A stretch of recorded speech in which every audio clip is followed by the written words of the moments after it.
Hey, what's going on? This is the Confidence Magnet here with another great video. In today's video, we're going to talk about how to build a solid foundation of real confidence. Now, in this video, it's not about faking it till you making it. It's not about putting out a facade that sooner or later you're going to be found out about. It's about getting that real confidence that even in the eye of failure, even in the eye of the storm, you're still going to have the confidence to bring yourself out of whatever situation it is. So without further ado, let's get it. So what is confidence? All confidence is, I'll say self-confidence. Self-confidence is about trusting yourself. Your goal is to build as much trust in yourself as possible. That's the reason why you want to build as much confidence in yourself as possible. When you have a high level of trust in yourself, you'll feel like you can do pretty much anything. I'm not saying that you'll be successful at doing these things, but you have a fighting chance. You have a better fighting chance than you would if you felt down in the dumps about yourself. There's a thin line between having faith in yourself and being delusional. You want to believe that you can set out and achieve your goals. What you don't want to do is lie to yourself and be delusional about your current status. So let me give you an example. Let's say that you're in a bad marriage. You're in a situation where your wife is cheating on you. There's like 30 guys coming in and out of your house. You know about it. And you say, oh, no. Me and my wife's situation is great. Like, we all get along, such and such and such. But the reality is, your wife is cheating on you with 30 different guys. That means 30 different dicks are going in and out of your wife. So what you want to do is you want to know that you can do better than this current status you're in. You want to say, okay, what do I do about this situation? Do I treat it as something that I have no control over? Or do I want to say I can actually do something about it? I can get out of this situation, or I can get into a better situation. And that's what having that high level of confidence is all about. If you have a wife who has 30 different dicks going in and out of her on a regular basis, and it's not yours, not one of them is yours, then you want to say, let's end this relationship as soon as possible. As a matter of fact, the divorce papers should be right on the table as soon as you find out about it. Get to the root of your problems. Getting to the root of your problems eliminates or gives you a better understanding of your problems so you can get the gears in motion to solve your problems. It's all about solving your problems. We don't want to sweep anything under the rug. We want to have everything out in the open and out in front of our plain view, so that way we can just keep knocking off those problems as they come along. If you have a shyness problem, you say, okay, this is a problem that I have. Why am I shy? I'm shy because X, Y, and Z. Okay, why am I shy about X, Y, and Z? Because X, Y, and Z does this to me. And then as you get deeper and deeper into your problem, then you get to the root of your problem. And the root of your problem may not even be something that you even thought about. It may have been something that had been lingering in the back of your mind. You may have a shyness problem because one day, all the way back in daycare, you're probably 30 years old right now, all the way back in daycare, you sat next to this girl that you liked, and she cried and she ran off because she didn't like you. So that kind of stuck with you for all these years. And anytime you see yourself in a situation where you like a certain female, you may get that feeling in the back of your mind. So you want to get to the root of your problems. Once you get to the root of your problems, you have a better understanding of what your problem is, and you can get that much closer to solving your problems. When you compete with yourself, you reach greater heights. Comparing yourself to others is like trying to play catch-up. This leaves most people frustrated. When you compete with yourself, you are reaching greater heights in a league of your own. So if I'm trying to compete in someone else's league, like let's say that I'm trying to be the next LeBron James, or I'm trying to be the next Bill Gates, I'm trying to be the next whoever, whatever great person you can think of, you go, okay, I'm not going to try to compete with them, because if I try to compete with them, I might fall short. I'm always going to try to play catch up, because these people, they are in a league of their own. They actually set the bar in their league, and everybody tries to fit that mold. So what you want to do is you want to say, okay, let me find my greatness. Let me compete with myself and challenge myself so that way I can reach greater heights. If you do this, if you compete in a league of your own, you can probably shoot way farther than you've ever shot. And you might even be able to exceed your expectations and exceed the people who you're trying to compete with or you try to compete with previously. So you always want to compete with yourself and not compare yourself to others. You can use others as a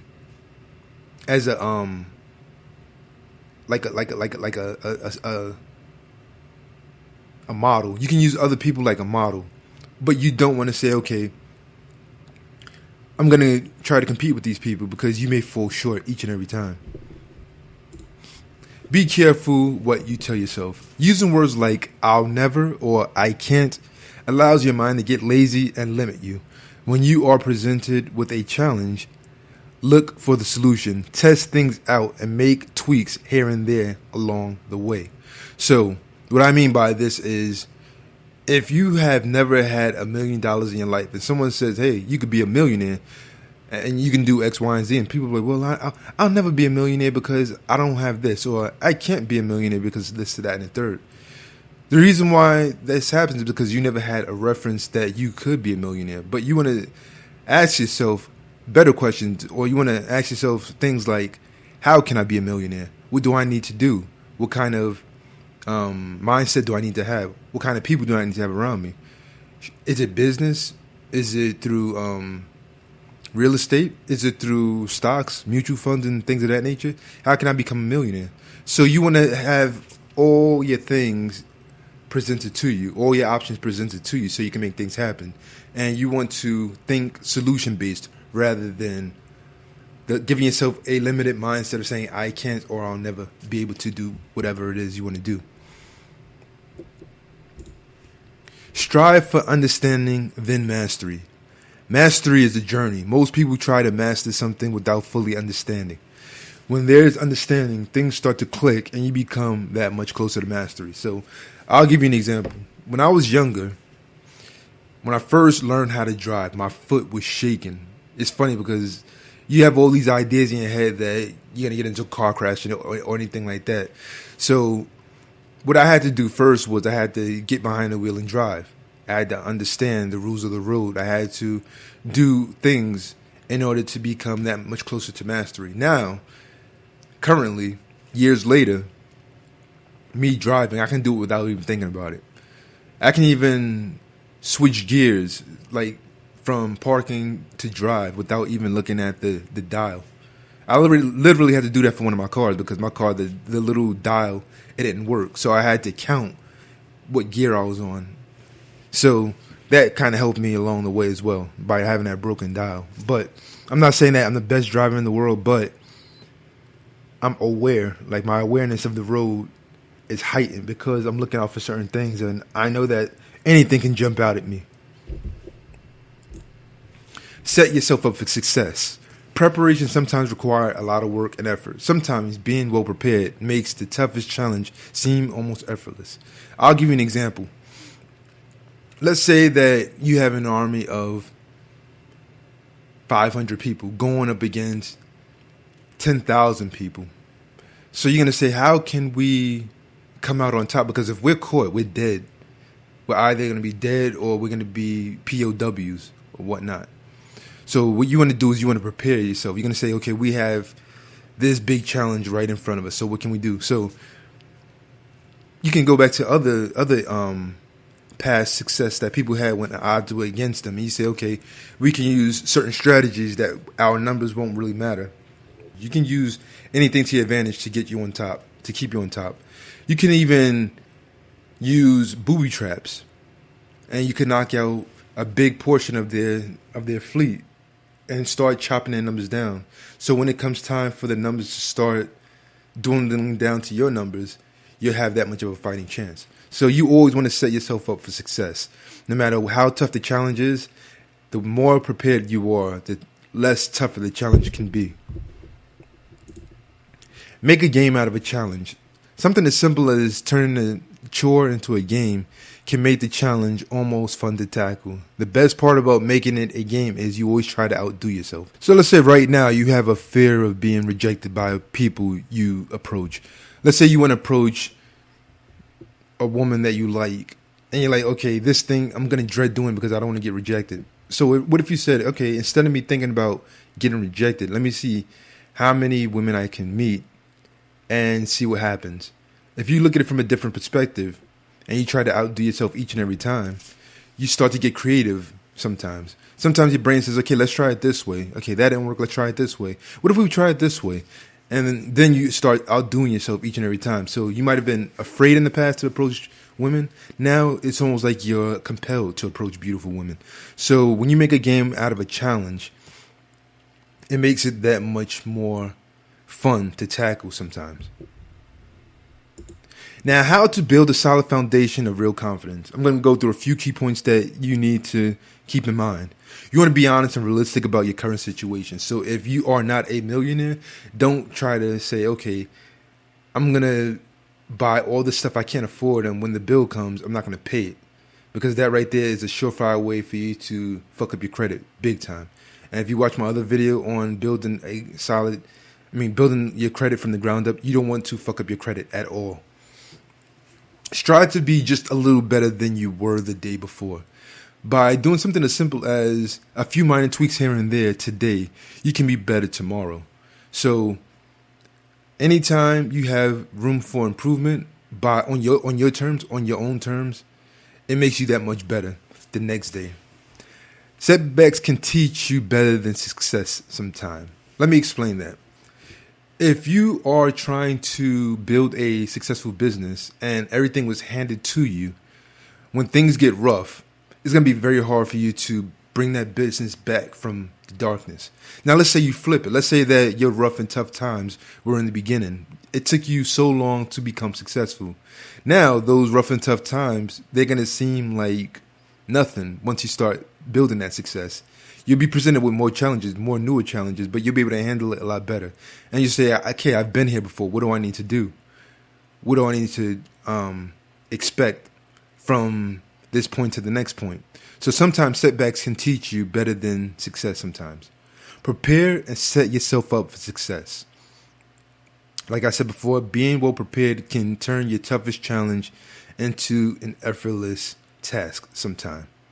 So any chance you get, you want to prepare yourself. So all you have to do is just execute the plan, and then you'll see the gears start to turn and you'll start to see your plan fruition. Make a game out of your challenge, and you'll see how failing isn't so bad. Now, failing, it can be a bitch, but if you make a game out of it and you say, okay, just like a video game, people hate failing in video games. I know I do. There have been times that I've been so frustrated sometimes that I'll throw the controller. But if the game was easy, that I was just going through each and every board with ease, then the game would get kind of boring. So you want those challenges presented to you. Whether you believe it or not, the frustrating part is you can't get it. So you want to have challenges, and you want to be able to conquer those challenges. And once you conquer those challenges, you'll see how much confidence you start to build in that particular area. And it can also transfer to other areas of your life. Another thing you want to do is you want to strive for understanding. When you understand something, it's like everything opens up. It's like more doors open up to you. So let's say that you don't understand how money works.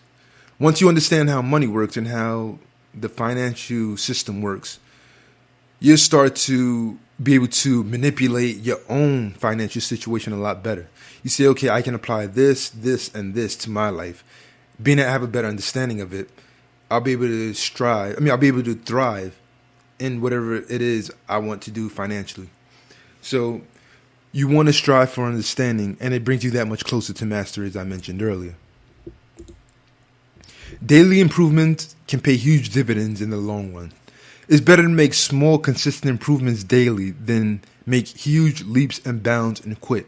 So what do I mean by having huge leaps and bounds of success and quit? What I mean by this is you could have a huge amount of success, but it's too hard. The task is too hard. Now, you might say, well, suck it up. You're successful. But sometimes the success isn't worth the task. So you might be doing way too much for way too little. And burning yourself out, when you could be doing small little improvements on a daily basis, get small little victories here and there. And then in the long run, you see that you're able to get the same results, probably even quicker than you think, quicker than you can imagine. Because sometimes as you get better at something, you start to accelerate a lot faster. You notice that things start to repeat themselves, so you can skip over a few things. Sometimes things click a lot easier, so you can move on to something else. And before you know it, you're able to succeed almost without even realizing it. One day you might be sitting and you're like, well, I achieved a lot in such a short period of time, and it didn't even feel like I did much work. So you want to make sure that you're improving on a daily basis, on a consistent basis, so that way, over time, you'll see the huge amount of dividends that have been paid off. I want to thank you guys for watching this video. Don't forget to subscribe. You can follow me on Twitter. You can also join my free mailing list, where you can get the free ebook, The Confidence Skyscraper. That's going to give you more on how to build a solid foundation of real confidence. I want you to get that ebook as soon as you finish watching this video.